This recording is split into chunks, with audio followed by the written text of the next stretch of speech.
Boa tarde a todos. Estamos aqui em mais um programa do Estação Sabiá na TV 247, no nosso estúdio no Rio de Janeiro. Eu sou Regina Zappa e o nosso programa é um programa de arte, cultura e liberdade. E hoje nós estamos aqui, vamos conversar com duas pessoas muito importantes nessa área de resistência cultural, que é o diretor Luiz Fernando Lobo, que está aqui do meu lado e vai conversar comigo agora, e a Tuca Moraes, que é atriz e produtora, que vai conversar com a gente também daqui a pouco. Luiz Fernando e Tuca são diretores e fundadores da companhia Ensaio Aberto e também inventaram o Armazém da Utopia, que é um espaço maravilhoso no Rio de Janeiro, que além de peças de teatro importantes, eles também fazem cursos, fazem seminários, oficinas para o pessoal que vive na comunidade perto do espaço. Mas estou aqui com o Luiz Fernando, ele vai contar a história do Armazém da Utopia para a gente e como é que vocês conseguem resistir culturalmente lá há tanto tempo. Boa tarde, Regina. Boa tarde, espectadores. Regina, na verdade, a Companhia Ensaio Aberto, quando nasceu há 27 anos atrás, já nasceu com esse propósito, né? Ou seja, era um propósito de retomar um teatro político que foi feito nos anos 60 e no final dos anos 50, nos anos 60, e que a ditadura de 64 e de 68 barrou de forma brutal, né? Então, o nosso propósito já de fundação da companhia era retomar esse caminho que a gente acha que é o caminho que o teatro deve ter, que é um teatro assumidamente político, assumidamente preocupado com as questões sociais, com as questões que tocam o interesse de todos. E sempre nesses 27 anos trabalhamos a contrapelo, não só produzindo os espetáculos, mas produzindo seminários, produzindo fóruns, discutindo os temas e os assuntos que a gente discutia nas peças, né? Desde 2010 que a gente está no Armazém da Utopia. Porque antes a companhia funcionava em outro lugar. A companhia, quando a gente iniciou, em 92, 93, o propósito era exatamente não estar dentro de um teatro, já que os teatros estavam muito comprometidos com uma cara de mercado que não interessava a gente. Então, o primeiro espetáculo da gente, que foi o Cemitério dos Vivos, foi no Palácio da Praia Vermelha, que era onde o Lima Barreto foi interno, no Hospital dos Alienados, que depois se transformou o prédio da Universidade Federal. Né? Depois fizemos um espetáculo no Paço Imperial, aí depois durante 3 anos e meio a gente ficou no teatro, no pequeno teatro da Aliança Francesa de Botafogo, depois ficamos 3 anos e meio no teatro Glaucio Rocha, no centro do Rio, depois ficamos 10 anos sem teatro e aí finalmente em 2010 a gente achou o que eu espero que seja o endereço Permanente. definitivo da gente, que é o Armazém da Utopia, ali no Cais do Porto. Que é um espaço maravilhoso, num lugar que foi todo recuperado, uma região que era bem decadente, né? Tinha aquele viaduto que passava em... Aí acabou aquilo, virou um lugar bonito, mas é, sobretudo, um espaço de resistência, né? Como é que vocês conseguiram esse espaço? Regina, quando a gente foi para lá, todos aqueles armazéns eram armazéns abandonados. E a gente foi para lá exatamente por isso. E interessava a gente ir para lá, porque como nós temos uma forte ligação com o movimento popular organizado, movimento social, sindicatos, era muito importante que a gente fizesse os espetáculos em grandes lugares e próximos de transportes coletivos de massa. Então, barcas, trens, a própria rodoviária ali perto. Agora tem o VLT que passa Tem na o VLT porta. que passa na porta, tem a estação Utopia, em referência ao armazém. Maravilhoso. E logo depois que a gente foi para lá, o Eduardo Paes ganhou as eleições e anunciou a revitalização do Porto. Né? Quer dizer, vocês já estavam Nós lá. já estávamos lá e, na verdade, o próprio Eduardo depois reconhece que a revitalização da área começa com a gente. Isso mesmo. Porque o que acontece? Ainda hoje, para você ter uma ideia, todo aquele bulevar, o único endereço que funciona à noite é o nosso. Então isso é fundamental, porque senão você tem uma área que funciona Abandonada, de dia, com e muito fica turista, abandonada de que fica noite. abandonada de noite. E a gente, por incrível que pareça, desde o primeiro espetáculo, foi muito forte de público lá. Todos os espetáculos nossos. As pessoas um pouco que não acreditam que naquele lugar que era completamente inóspito, hoje é um lugar Uhum. fácil de ir, de fácil acesso, mas não era assim, e tudo que a gente fez lá sempre deu muito certo de público. É, Claro, isso também está ligado a uma característica nossa de trabalho de companhia, que a gente trabalha o público de uma forma mais organizada, né? Isso ajuda muito a sair das armadilhas do mercado. E vocês já fizeram peças importantes lá, né? Olha, nesse momento nós estamos fazendo Luz nas Trevas, não por acaso.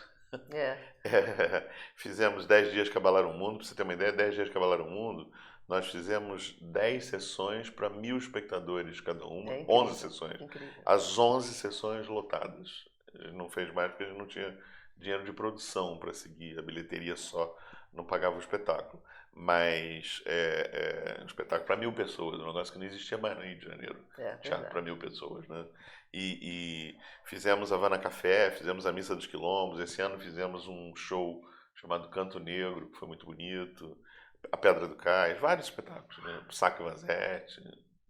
E vocês têm como é que é o sistema de entradas? Vocês têm ingressos para a comunidade ou vocês, enfim, como é que como Na funciona verdade, a questão dos a ingressos? gente costuma dizer que ninguém deixa de ir aos espetáculos da Companhia Ensaio Aberto por falta de dinheiro. Quer dizer, o espectador normal, mediano, compra ingresso num site, tem Aham. normal, preços normais, ainda assim são preços baratos, são preços mais baratos do que o do mercado, isso é uma política nossa de preço.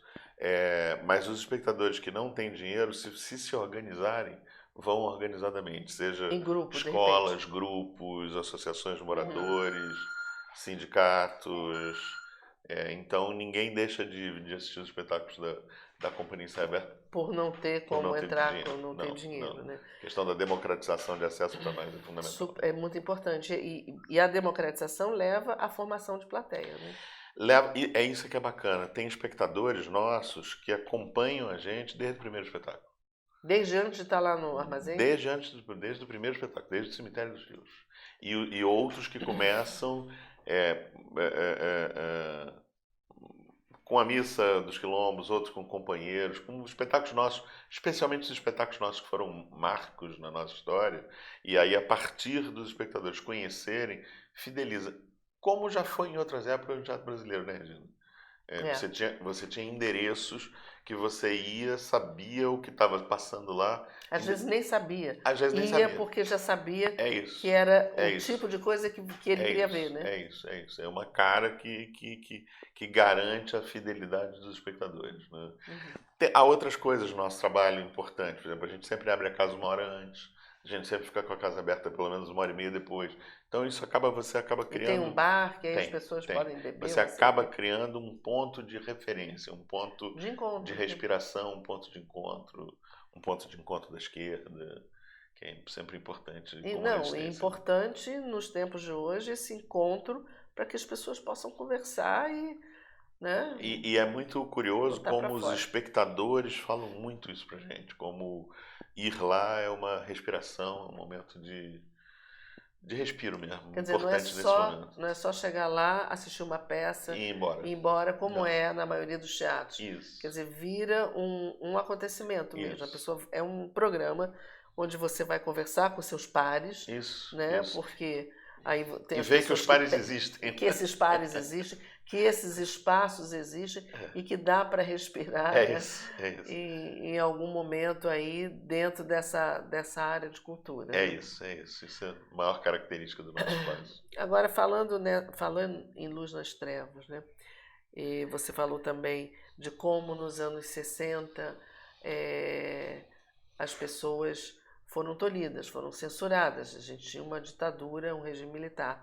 E o Aderbal esteve aqui outro dia conversando com a gente e falou sobre isso. Falou como a geração, por exemplo, do Vianinha, Paulo Pontes, Guarnieri, como ela foi, apesar de ter continuado trabalhando, como ela foi cerceada. e que, se não tivesse acontecido isso, a gente teria depois, de repente, 40 diretores, autores e tal, como Vianinha, como Paulo Pontes, da qualidade deles. Né, eu não tenho nenhuma dúvida disso. Na verdade, é um movimento dialético nesse sentido, né? O que foi abortado nos anos 60, hoje, historicamente, a gente sabe que só começa a ser retomado nos anos 90. Quando a gente se fundou, que foi em 92, 93, a gente achava que era um movimento isolado. Hoje a gente sabe que é a gente aqui, que é o Latão em São Paulo, que é não sei quem no Nordeste, que é não sei quem em Belo Horizonte. Ou seja, você entende que a retomada de um teatro comprometido com a realidade, comprometido com os movimentos sociais, essa retomada acontece no fim dos anos 80 e início dos anos 90. Tem sentido, se a gente pensar na redemocratização a partir de 81, a partir de 88, a Constituição, ou seja, é o Brasil democrático. E o Brasil democrático gera um teatro mais democrático, um teatro mais preocupado com as questões da democracia, com as questões sociais, com as questões políticas. E é uma pena, nesse sentido, que a gente não tenha podido beber mais no Vianinha, no Paulo Pontes, no Guarnieri, no João das Neves. Não, porque teriam, inclusive, deixado uma herança, um legado, né? Um legado que foi ali... Né? Por outro lado, o que é dialético da situação é assim, eles não deixaram de fazer, na medida em que todos esses grupos reconhecem claramente a sua filiação a essa tradição, que é a tradição do teatro político, que começa lá atrás com Piscator, Brecht, Meyerhold, Mayakovsky e tantos outros, né? Esses movimentos, também, essas sístoles e diástoles também estão presentes no mundo inteiro, ligados sempre ao momento político. Também isso é uma coisa que hoje em dia já se sabe, quer dizer, o teatro político floresce mais nos tempos democráticos. Por outro lado, tem um papel imprescindível nos momentos de trevas. Mas eu queria até fazer uma reflexão sobre isso que você falou, porque eu acho que nos tempos de liberdade e democracia mais plena e mais segura, né, as pessoas às vezes se acomodam também. E o teatro político vira uma coisa, talvez até, tudo bem, aquelas pessoas querem fazer aquele teatro, mas não existe uma necessidade de romper com alguma coisa, de resistir.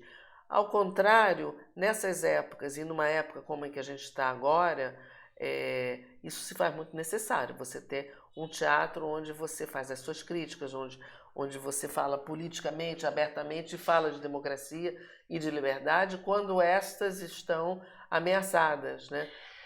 O público percebe mais a importância do teatro político nos momentos de asfixia, né?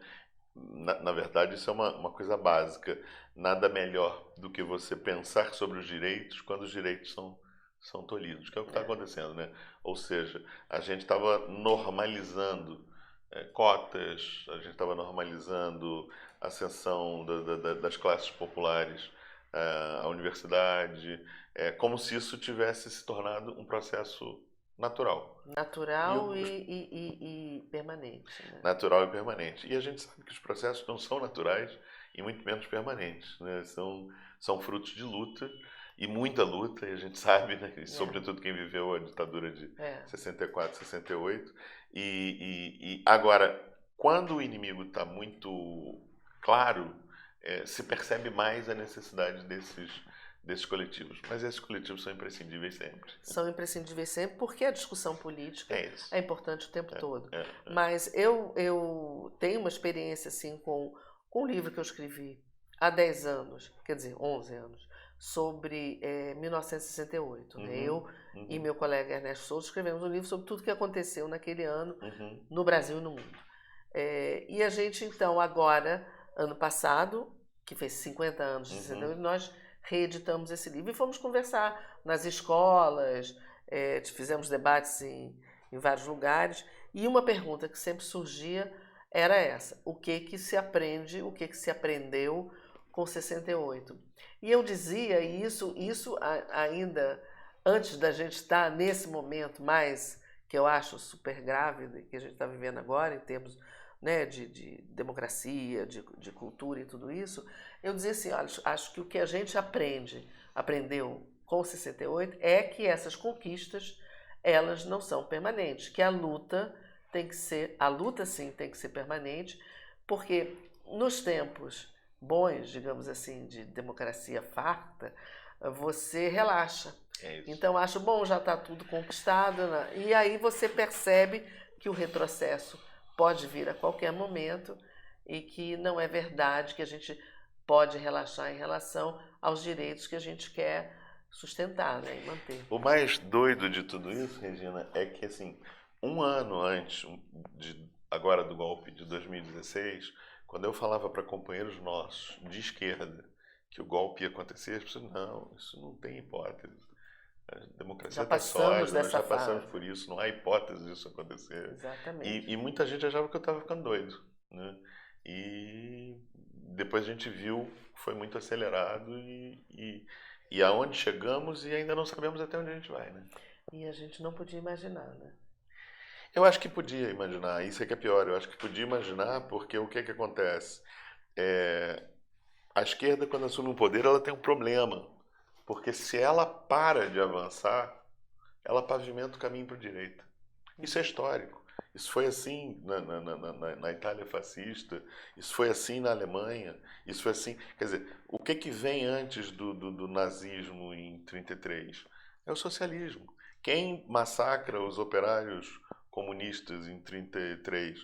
Os socialistas. O chefe de polícia É, era socialista. Então a gente tem que tomar um cuidado porque a esquerda light é complicada. é, Ela é, pavimenta o caminho é. para a Mas direita. acho que tem um outro ingrediente aí que não é só, porque o socialismo está no poder, porque A gente nem esteve longe estava, disso. A gente esteve longe nem disso. estava no poder, mas aí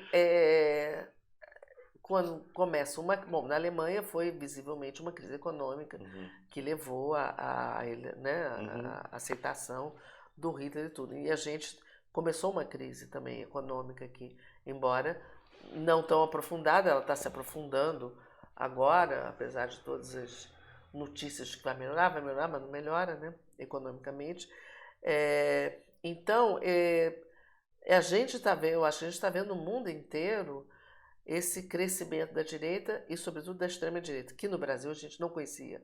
A Sim, extrema-direita a gente não sim. conhecia. Né? A gente conhecia os conservadores, a direita.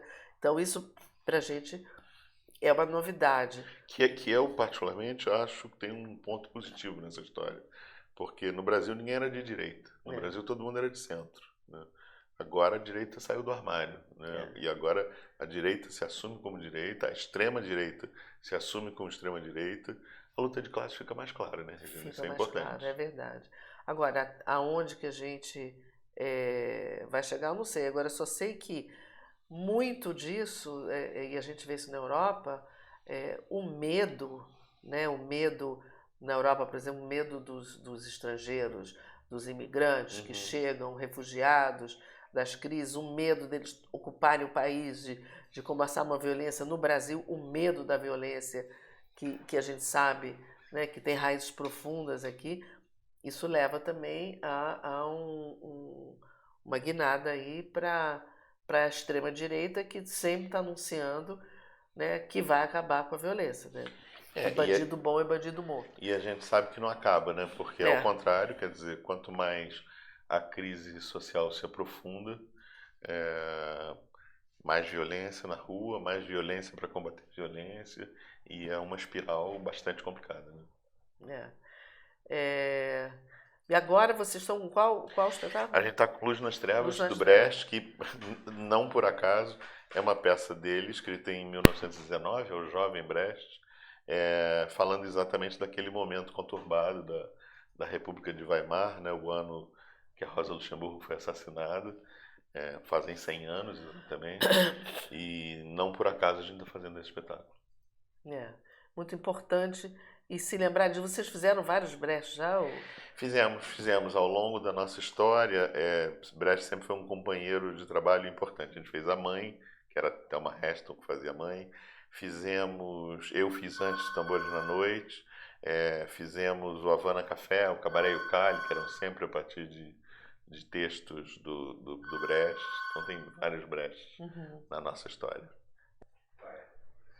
Luiz Fernando, olha, adorei conversar com você, entender. Agora já sabe, eu e todo mundo já sabe tudo sobre o Armazém da Utopia, que esse nome é maravilhoso, que aliás vou pedir para a Tuca explicar por que tem esse nome, né? Que eu imagino, né?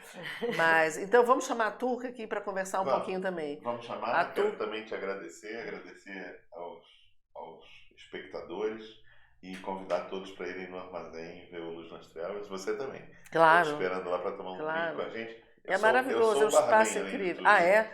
Olha, ainda dá para conversar com o barman? Ainda dá para conversar com o barman. Puxa, então é um luxo, que luxo, que luxo. Tchau, Regina, obrigado. Obrigada a você. Pelo programa, parabéns por essa iniciativa. E você volta a hora que você quiser, está aberto aqui para você falar obrigado. Sempre que quiser. Obrigado. Tá bom? Então agora nós vamos trocar o Luiz Fernando pela Tuca. Olá. A Tuca também é fundadora, criadora da Companhia Ensaio Aberto, Armazém da Utopia. Luiz Fernando já contou para a gente a origem da companhia e como se criou o armazém e o espaço, que vocês foram para lá até antes da reforma ali, da revitalização do Porto, que hoje é um lugar incrível, né? Tem um VLT que para na porta. Da Parada Utopia. Da Parada Utopia. Essa história é ótima, porque as pessoas falam, vou lá para a Utopia, né? Como é que eu chego lá? Falo, vai no VLT, a Parada Utopia. E não tem quem não queira ir, né, para a Utopia. Né? E você sabe que quando a gente, logo que a gente foi para lá, a gente pegou a obra, né? Então aquilo ali era um canteiro de obra mesmo. E a perimetral foi implodida até a porta do armazém. Então era entulho de perimetral. E vocês obras, funcionando. E a gente não parou de funcionar. A gente fazia o Sacco e Vanzetti. Ah, eu lembro disso, E as obras paravam sexta, sábado e domingo, 1 hora antes. E o pessoal da prefeitura lá da SEDUP fazia um caminho para o público chegar que mudava todo fim de semana, porque no que a obra ia avançando, esse caminho tinha que ser diferente. Quando as pessoas chegavam lá, horrorizadas, isso aqui é um cenário de guerra, vocês são malucos. Eu dizia, gente, utopia não é fácil. Utopia é uma Utopia é resistência, né? O Galeano que fala, quer dizer, né, ele cita alguém, que eu já não me lembro qual autor, que diz assim, mas para que serve a utopia? Se ela não existe, ela serve para a gente continuar caminhando na direção dela. É isso. Então tem que ir lá na utopia, porque é onde se quer chegar, né?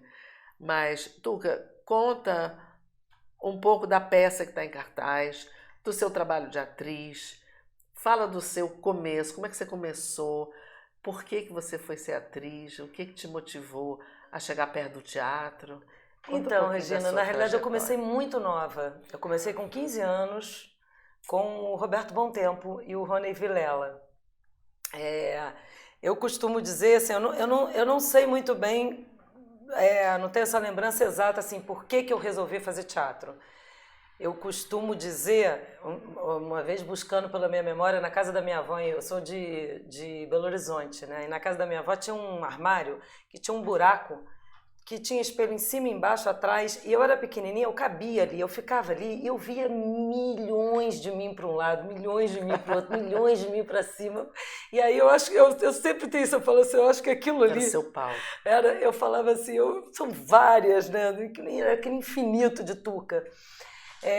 E no teatro são várias Tucas. Cada peça é uma Tuca. Cada peça é uma Tuca. E aí, quando eu comecei a trabalhar, foi realmente uma paixão, assim, eu nunca larguei, eu me formei em publicidade, cheguei a trabalhar com publicidade e falei, de jeito nenhum, eu preciso voltar. Meu pai quase infartou, né, porque eu entrei na publicidade já bem posicionada, assim. E aí falei, não quero isso mesmo, e voltei para trabalhar com a Bujanra, fundando aqui no Rio os Fudidos Privilegiados, imagina. Aí, a Bujanra é um espetáculo. E aí, quando eu caí na mão da Bujanra, que eu me deparei com Brecht, teatro épico, aquilo mexeu muito comigo, porque, assim, eu costumo dizer, eu falo isso até no livro dos 20 anos da companhia, que o Bom Tempo é uma pessoa sensacional para formar gente de teatro. Foi ali que eu acho que eu virei bicho de teatro, sabe? Tanto é que da minha turma, quase todos estão aí, o Augusto Madeira, o Luiz Igreja, que foi diretor, trabalhou com Dácio Lima, a Cissa Castelo, que virou produtora de elenco, assim, o povo todo continuou, Virou ninguém, bicho de teatro. era tudo menino, assim, ou de teatro ou na profissão de alguma forma, um virou cameraman, outro, assim, todos, sei lá, 90% Das ficaram nesse métier, né? E aí, quando eu caí na mão do Abu Janra, é que eu fui ter contato com o teatro épico. Na verdade, nessa época ainda não tinha faculdade, você tinha algumas escolas, pouquíssimas, que formavam, né, profissionalmente o ator. E depois de um ano que a gente fundou os Fudidos, o Abu Janra chamou, era só mulher, né? O início dos Fudidos Privilegiados era só mulher. E aí eram 16 mulheres. E aí o Abu Janra chamou a mulherada toda e falou, olha só, não aguento mais esse tanto de mulher, cada uma arruma um diretor, vocês se dividam, arrumam outros diretores para tocar vocês. E nessa época ele apresentou para a gente o Luiz Fernando Lobo. Tanto é que foi fundador também da companhia, a Sofia Torres, que era dos Fudidos Privilegiados. E o Luiz Fernando não falou muito dele. Ele falou mais de tudo que está acontecendo e do que vocês criaram. Ele começou aonde também? O Luiz Fernando é biólogo. E aí começou como teatro amador, assim, fazendo teatro amador. Aí foi assistente do Sérgio Brito, foi assistente do Hélder Costa, da Barraca, e foi ficando na profissão. Mas ele de formação é biólogo. E aí ele foi parar no Abu Janra também? E aí ele assistia. E ele já estava com um grupo de pessoas começando a conversar sobre o que era a companhia.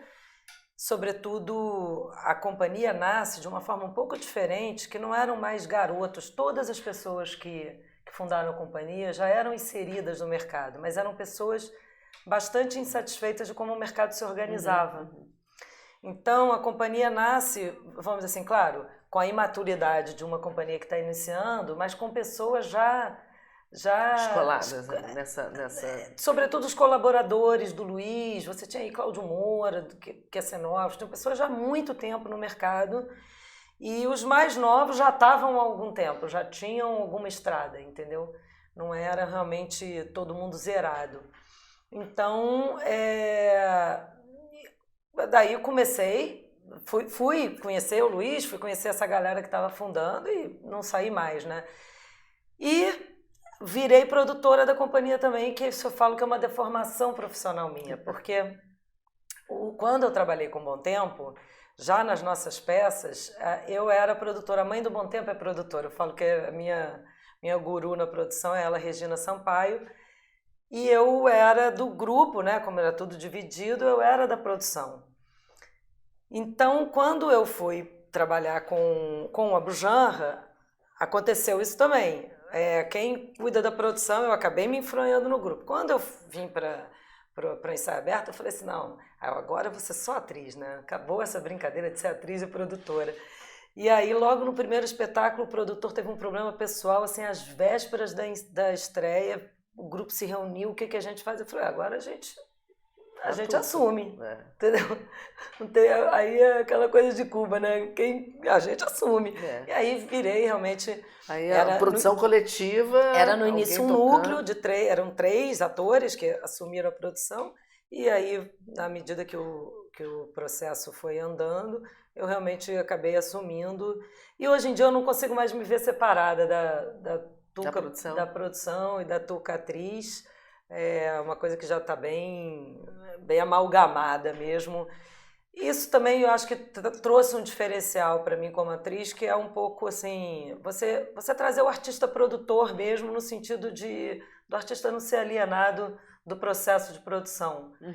Acaba que isso de certa forma, dentro da companhia, isso acabou virando um princípio, assim, os atores têm uma função não artística, mas eu fui me profissionalizando muito mesmo ao longo do tempo com essa história de ser produtora.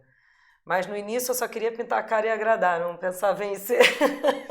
Você pulou do Abu Janra direto Direto para pro- a criação da companhia. da companhia.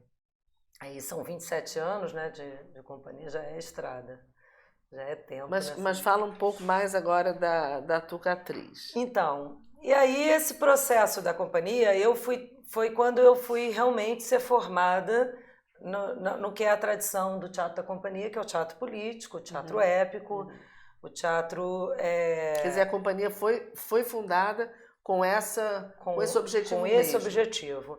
Em 97, a companhia se assume como uma companhia marxista. 97. É. Então, assim, E bem isso na é inédito no contra- Brasil. Não tem nenhuma companhia de teatro Não, contemporânea. que se assuma. A gente tem algumas companhias que trabalham muito teatro político, tem em São Paulo, Teatro Latão, tem o Ai Nós Aqui outra vez, mas na época a gente nem se conhecia. Na verdade, tem uma história interessante de contar. Quando a gente funda a companhia, como muitas outras companhias, a gente faz de uma forma muito solitária. Depois a gente percebe, quando as companhias começam a fazer 10 anos, 8 anos, que foram vários grupos que se juntaram nesse mesmo período. Eu acho que a gente retoma um movimento interrompido com a ditadura. Sei. E os próprios artistas começam a sentir falta desse trabalho no tempo, né? Do trabalho que não é pontual, onde você desenvolve linguagem. Que você vai crescendo, vai E aí você construindo. É um processo de construir linguagem. E aí quando a gente faz 10 anos, você percebe que vários outros grupos têm 8 anos, outro fazendo 12, ou seja, mais ou menos na mesma época houve um boom de grupos que se formaram, entendeu? E eu na realidade nunca trabalhei no teatro sem ser em coletivo, porque eu fui do Bom Tempo, parei por um curto período para trabalhar com publicidade, voltei com o grupo Fudidos Privilegiados e fui para a companhia. Então, minha história no teatro é uma história do teatro de grupo. Eu não sei nem muito Mas lidar. aí a criação é coletiva também? Não. A criação, assim, dentro da companhia você tem a hierarquia do diretor artístico. O que é coletivo? Assim, o Luiz dirige de uma forma muito peculiar. Ele não é um diretor que marca nada. A marcação dos espetáculos são muito autorais dos atores. Isso, inclusive, é uma dificuldade. Assim, o ator da Companhia Ensaio Aberto tem que ser um ator dramaturgo, tem que entender de dramaturgia. O Aderbal esteve aqui outro dia e a gente estava falando sobre exatamente que tipo de diretor ele é. Se você é um diretor que deixa o ator mais livre, diz, não, eu não sou. E aí diz, não, tem um diretor assim, tem um diretor assado, mas eu marco. O Luiz Fernando não marca. O que ele faz é o seguinte, como os nossos espetáculos da companhia normalmente tem muitos atores, é muito difícil você ter uma riqueza de marcação, você marcando 20 atores, 19 atores. Então, o que a gente faz, o nosso processo... São sempre elencos grandes. Sempre. Né? O menor elenco tem 13. Na realidade, a gente tem um espetáculo solo, que é o Estação Terminal, que é um solo meu, mas foi porque foi um convite para estrear em Londres e tinha que ser um espetáculo solo. Mas, normalmente, são de 20 para cima. A brincadeira é de 20 para cima. Não é mole, né? E o que acontece? O nosso trabalho de mesa também é um trabalho muito diferente, porque é um trabalho onde a gente não lê o espetáculo junto. O Luiz Fernando, o ator, chega já com um texto de cor. Um lê o seu em casa e tal. Cada um chega com... E ele também não divide personagem antes, com raríssimas exceções. Que você sabe assim, não, aquela pessoa tem que ser, por exemplo, Luz nas Trevas. A Tu, que é a senhora Rod, eu sou a mais velha do elenco, alguém tinha que ser a cafetina, então eu sou a mais velha. Então, assim, a não ser com raríssimas exceções, que é muito óbvio, mas, de uma maneira geral, por exemplo, vai ter um coro, como o teatro épico trabalha muito com coro e corifeu, né? Então vai ter um coro de revolucionários, ele não diz quem é quem. Então, só que no processo fica muito claro, e isso é uma coisa interessante, porque poderia o senso comum achar que isso geraria uma competição entre os atores, e não gera. É tão óbvio quando alguém apresenta um primeiro traço, que a gente chama pro Picasso. Picasso dizia que o primeiro traço é o mais importante de uma pintura. E a gente usa muito esse vocabulário do Qual que primeiro é o traço. primeiro traço? O primeiro traço do ator. Como que o ator entra em cena e dá um primeiro traço. Que ele mesmo dá, no ele caso mesmo- da companhia. No caso da companhia, ele mesmo dá. Então fica... Mas ele, quando estuda o texto, ele não sabe qual é o personagem que ele vai fazer. Não. Então é Não. difícil, né? Mas quando a gente começa... Tem que saber tudo, né? Tem que saber tudo. Isso é muito bom, né? Também, É, né? Porque entrosa mais. Né? É muito bom e também não traz aquela zona de conforto pro ator, né? Ah, eu sou mais antiga, vou fazer o melhor papel. Não tem isso, entendeu? Nem a zona de conforto, assim, não, eu decoro, sei a minha parte e os outros vão ali se virando. Não, você tem que saber tudo. Tem que saber, quer dizer, isso tem muito a ver com o processo, né? O nosso processo de ensaio é sempre coletivo, mesmo que esteja ensaiando uma cena de 2 atores, os 20 atores estão assistindo como espectadores especialistas, ou seja, como espectadores capazes de criticar no melhor... Podem opinar. Podem não, são obrigados a opinar, todos, não pode ficar calado. Então, acaba que é uma criação coletiva nesse sentido, né? Onde você tem assim, tudo que está sendo feito. O trabalho, algumas vezes ele é feito direto no palco de uma forma intuitiva e algumas vezes ele é feito na mesa, de forma, quando a gente discute, divide a peça, a nossa peça é dividida em contradições. O método dialético para o nosso processo é muito importante. Então a peça nunca é um bloco, nem as cenas são um bloco. Às vezes as cenas têm 4, 5 movimentos que são divididos em contradições. Essas divisões que são arbitrárias são discutidas coletivamente num conhecimento socializado mesmo. Cada um tem uma hipótese de trabalho e defende essa hipótese. E até que se consensua qual é a hipótese que o coletivo vai trabalhar. Chega numa hora que tem um consenso entre os atores ou é o diretor aí que entra? Não, o Luiz Fernando é o mediador. Óbvio que senão os atores iam ficar meses e meses sem conseguir chegar num lugar. Chega uma hora que ele media. Mas a mediação é feita a partir dos argumentos dos atores. Porque como o teatro épico, o teatro narrativo, precisa do argumento do ator, ou o ator sabe argumentar o que ele está falando em cena, ou ele não vai fazer direito. Ou ele não está fazendo um verdadeiro teatro épico. Então, só que essa argumentação ela não é individual, né? Porque senão cada ator ia entrar com o seu ponto de vista, com a sua verdade e pronto. Essa verdade é posta em xeque ao coletivo. E o coletivo valida aquela proposta. Às vezes, quando a cena nasce, isso acontece também num caminho oposto, ou seja, estamos num ensaio, aquele ensaio que a Riane Minuschini fala, né, onde a teatralidade está ao alcance da mão, e tem isso, né, às vezes é aquele ensaio duro, difícil, mas tem ensaios que tudo que faz flui, é incrível.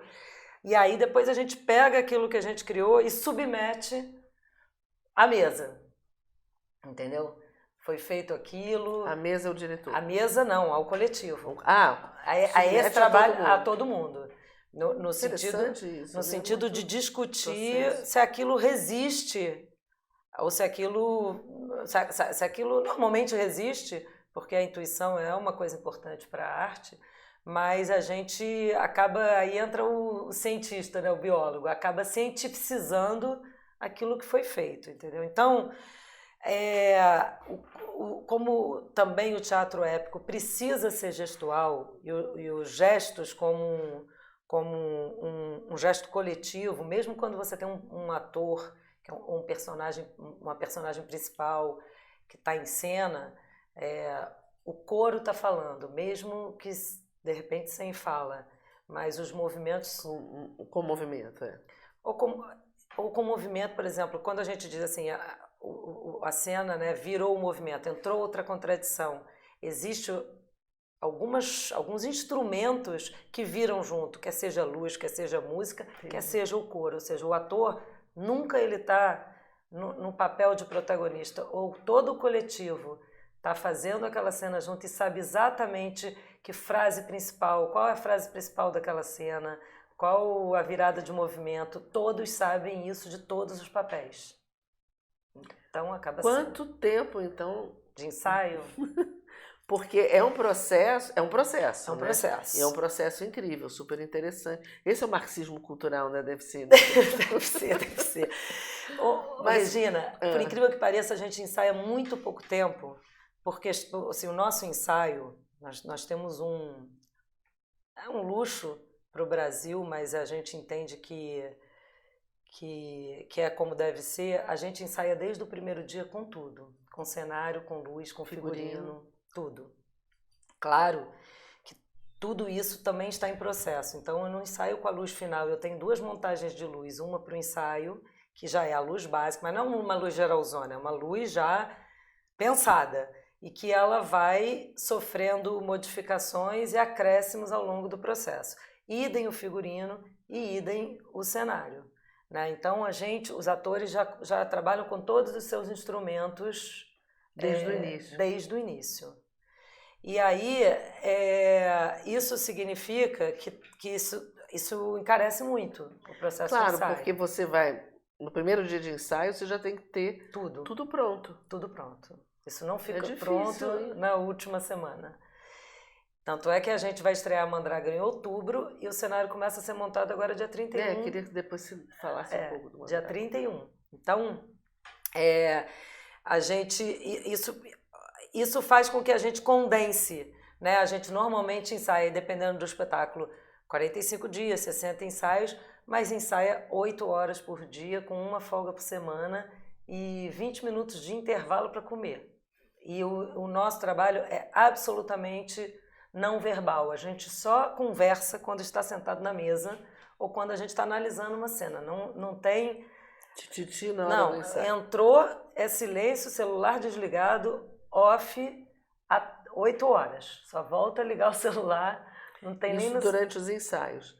Mas depois que a peça está em cartaz, vocês têm mais liberdade um pouquinho. Não, depois que a peça está em cartaz, a gente chega 4 horas antes no teatro, também em silêncio, faz uma análise do espetáculo anterior, normalmente de meia hora, 40 minutos, faz aula de corpo, faz aula de voz quando o espetáculo tem música, aquece cena, passa algumas cenas e aí abre o pano. Todo dia que tem peça. E muda a cena. Às vezes, no último espetáculo, tem mudança de cena. Tem mudança de... A gente vê, pô, isso daqui, se fosse aqui... Ficava melhor. Então, o processo ensaio aberto é verdadeiro. Ele é ensaio aberto até o último dia da temporada. E mais, os espetáculos,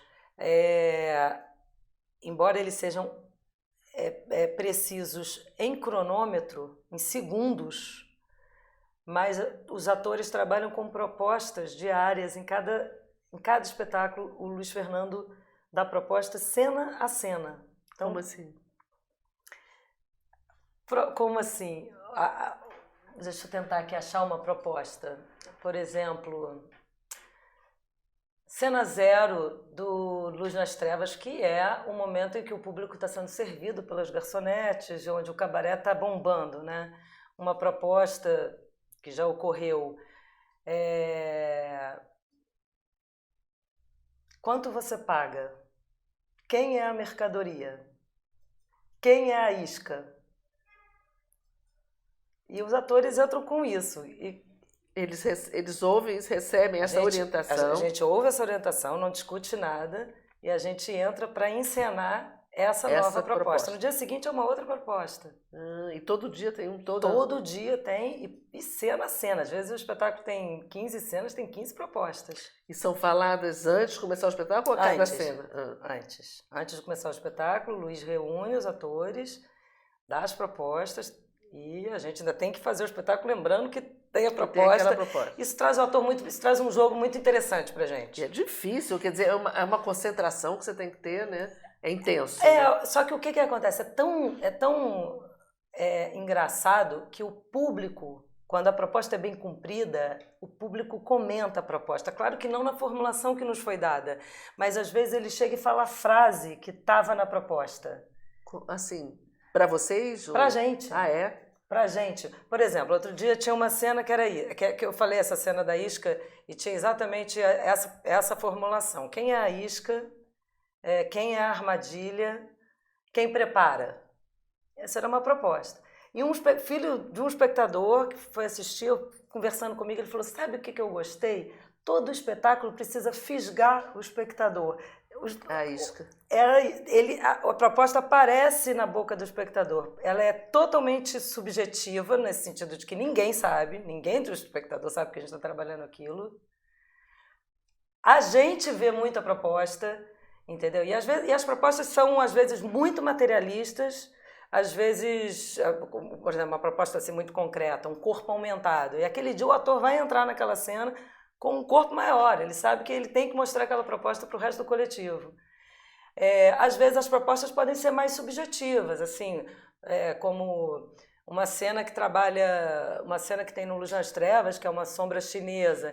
Outro dia a proposta era Eisenstein, Brecht, Piscator. Então, que remetem a discussões nossas. Claro que a gente sabia por que estava dando. Já conversaram sobre isso. Já conversamos sobre isso. Então, as propostas não são esmiuçadas para a gente, não. Mas são um desafio que colocam muito a gente no presente e fazem com que a gente, como ator, não simplesmente entre em cena para repetir o que fez no dia anterior. Tem sempre uma coisa nova. Tem que ser, né? O espectador é novo. Às vezes, num dia que acontece uma tragédia ou uma super notícia, isso tem que interferir na cena.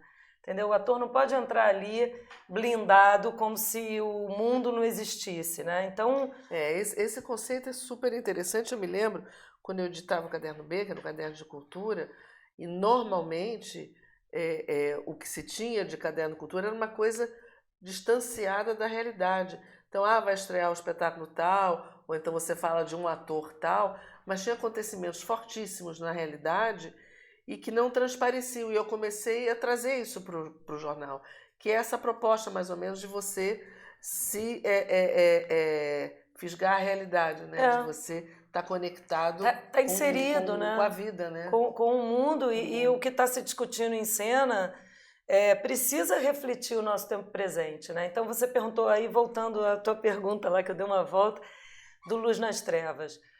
O Luz nas Trevas é um texto do Brecht pouquíssimo conhecido, que ele escreveu 100 anos atrás. E super atual. Porque o que o Luz nas Trevas fala, assim... Luz nas Trevas é uma fábula muito simples, onde os personagens têm quase que uma cena, a não ser um personagem que perpassa por todos, e o que seria, no senso como antagonista, né? A gente abole um pouco isso, mas... para ficar mais fácil de entender, tem 2 cenas, todos os outros personagens têm uma, mas ele fala da moral burguesa, ele fala do pacto de classes, ele fala da hipocrisia da religião.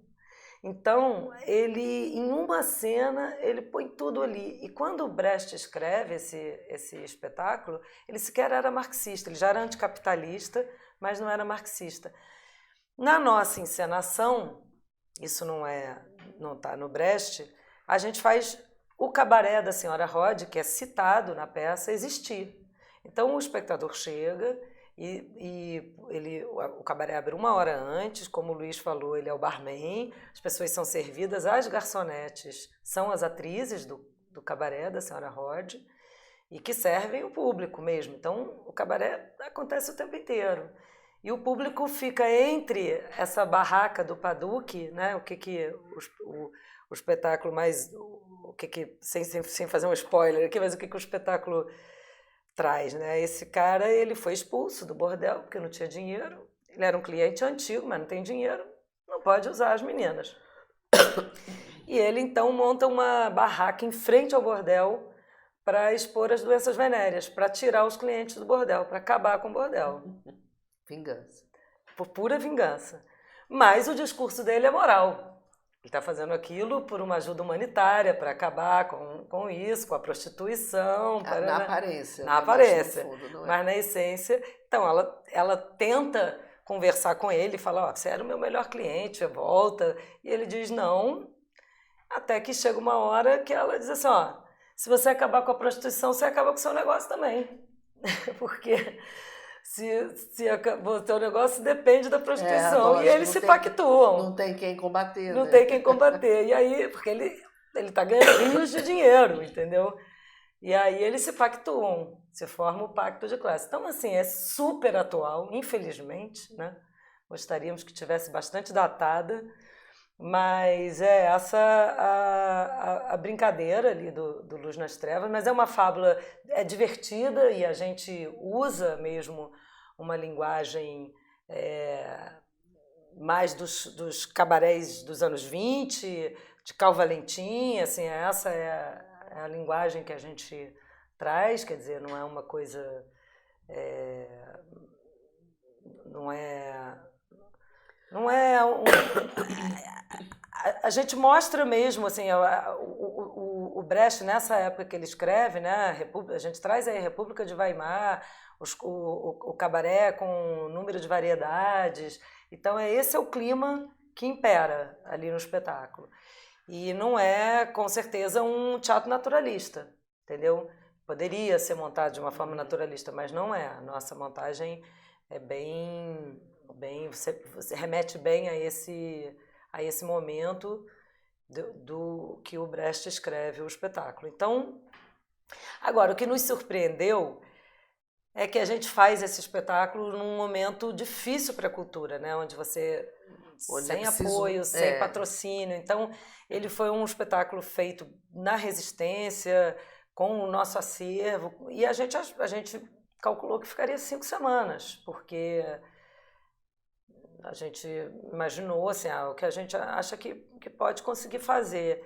E, na realidade, a gente já está 3 meses. E vai parar, porque aí sim entrou a verba da Mandrágora do próximo espetáculo, e em setembro eu estou indo fazer o Estação Terminal em Paris.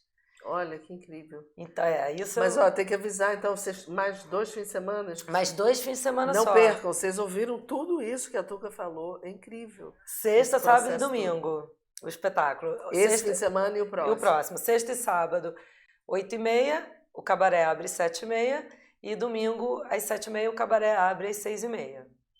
E a próxima agora? Então, a próxima é a Mandrágora, Maquiavel. É um universo menos conhecido da Companhia Ensaio Aberto, mas que a gente está se surpreendendo muito com... Estamos mergulhando, né, nesse universo e se surpreendendo com como o Maquiavel usa a Mandrágora para denunciar a sociedade burguesa que estava nascendo, o momento do nascimento da sociedade burguesa. E o que está sendo proposto pela equipe de criação, aí no caso Serrone, Beth Filipek, Luiz Fernando, é que a gente remonte uma trupe daquela época montando a Mandrágora. Então, o que vai ter é o que a gente chama, nos nossos espetáculos, aqui cabe um parênteses, a gente tem sempre uma cena que a gente atualmente chama de cena zero, que não é uma cena que está escrita, é uma cena que situa o espetáculo. Assim era na Missa dos Quilombos, que a gente tinha a cena das máquinas funcionando, no Morte e Vida Severina, que tinha a cena toda do campo, debulhando milho, lavando roupa. Introito, assim, tem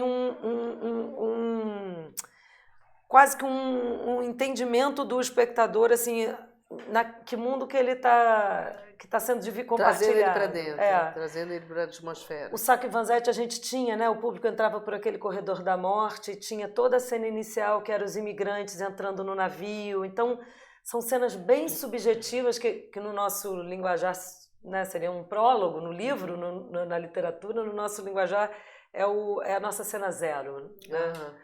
É a cena que prepara o espectador. E aí na Mandrágora vai ser essa trupe. E na época as trupes, elas eram compostas de artesãos, de camponeses.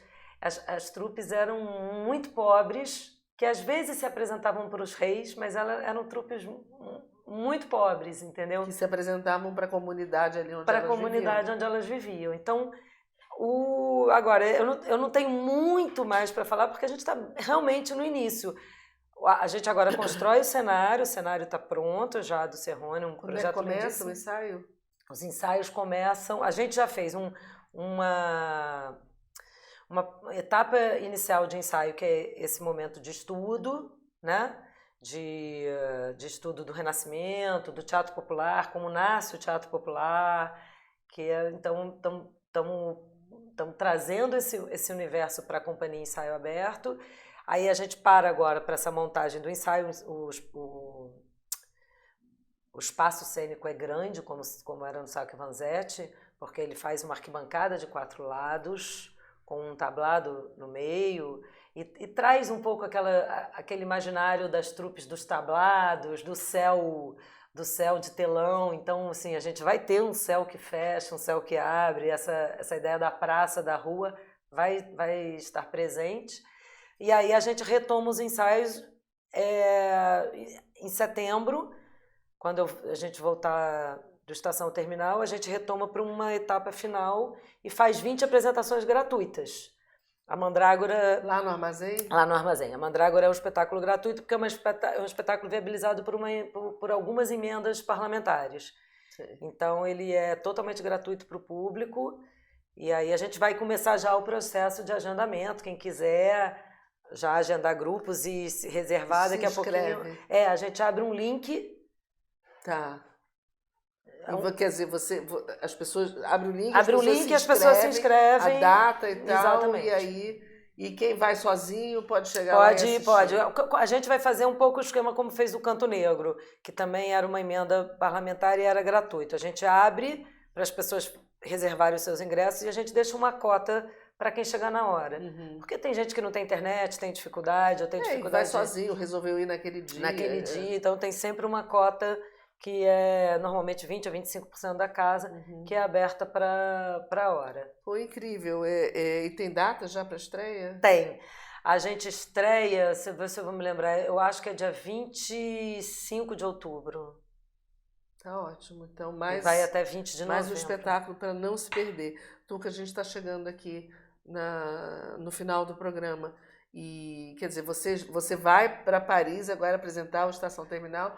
E depois, quando você voltar, você volta aqui para contar como é que foi. E falar da Mandrágora. E falar da Mandrágora, que vai estar perto Eu vou voltar muito aqui. Meia hora foi pouco pra gente. Não, claro, é porque foram vocês dois. Mas a próxima pode vir você sozinha, Luiz Fernando, no outro dia sozinho. Botar nossa conversa em dia é sempre bom, conversar com você, matar saudade. Assim. Quando voltar, avisa, você vem aqui contar essa experiência de levar o espetáculo, esse outro espetáculo, para a Europa.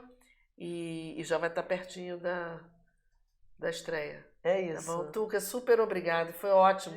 Nossa, você deu assim um panorama de como é construído o espetáculo na Companhia Ensaio Aberto. Uma coisa importante, os nossos ensaios são abertos. Também pode assistir. Pode. Nem tem nenhum ensaio fechado só para os atores. E o espectador normalmente também é convidado a dar opinião na cena. Não escapa, né? O ensaio aberto não está só no nome, não. Ele está em todo o processo mesmo. Ótimo, muito legal. Muito legal. A conversa hoje foi ótima com a Tuca Moraes aqui, atriz e produtora da Companhia Ensaio Aberto e também é diretora do Armazém da Utopia, na Estação Utopia, no Rio de Janeiro. Muito obrigada a todos por terem acompanhado aqui a nossa conversa. E Tuca, até a próxima. Obrigada a você. Obrigada a você.